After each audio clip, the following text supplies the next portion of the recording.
Welcome again to my channel.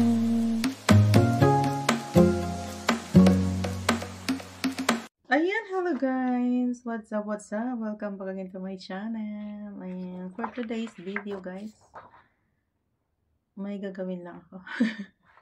Wala na ako may content. Ayan, meron tayo ditong coupon band. Meron tayong yung expired na face mask. Kasi ano pa to nung...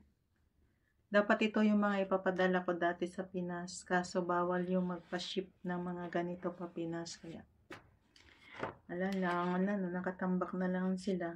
Kaya, ano na lang, expired na. Mayroon tayong clay. Mayroon tayong scissor. Tapos mayroon tayong balat ng mais. Ayan, umpisa na tayo guys. Meron pala ako ditong bulaklak.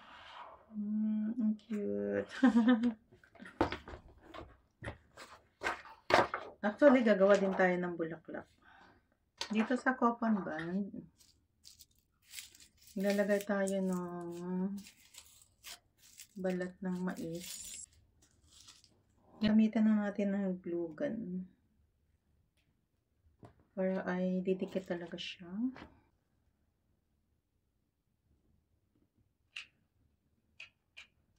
Ito.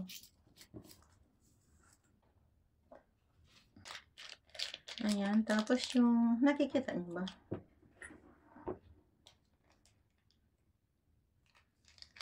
Tapos gawa tayo ng clay. Ayan, binilog lang natin yung clay. Tapos, lalagyan lang natin ng dikit yung sa may mais. Ayan, nakadikit na siya. Tapos, gagawin natin ay, gugupitin natin yung face mask natin. Huwag kayong manghihinayang dito kasi ano na to. Hindi na namin talaga to ginagamit. Ayan, tatanggalin lang natin yung mga side. So, bali dito guys sa face mask, gugupitin na natin yung side niya. Kasi yung blue lang yung gagamitin natin. Tapos, gugupitin lang natin na square.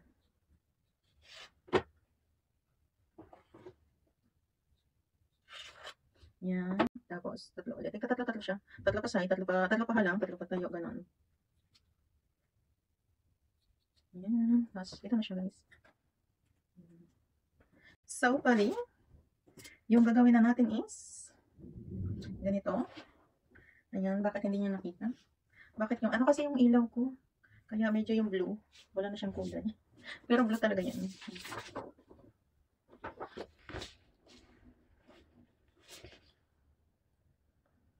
So, bali gagawin lang natin guys. Itusok-tusok lang natin to. Para magiging basta.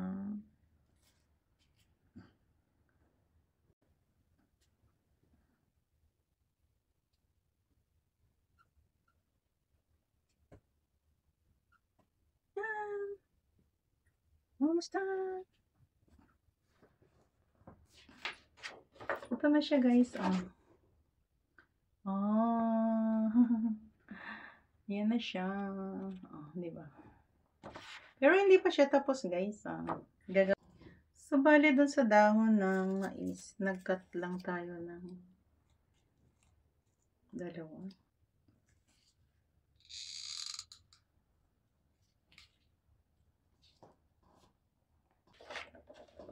Yan na siya ko.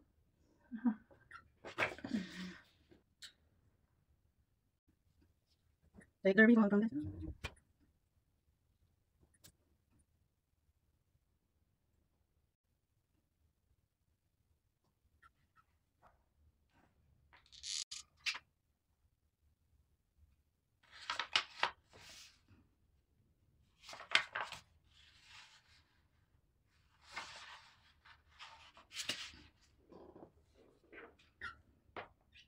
Tapos ito,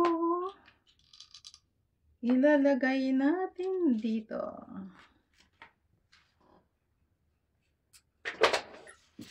Ayan na guys. Oh, diba? Hindi lang masyadong kita yung ano.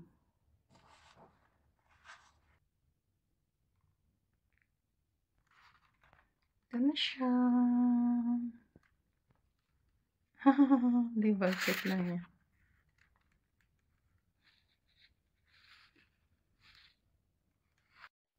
Thank you so much guys for watching, and please don't forget to subscribe, like, and comments, and please on the notification bell para updated kayo sa aking mga uploaded videos. God bless!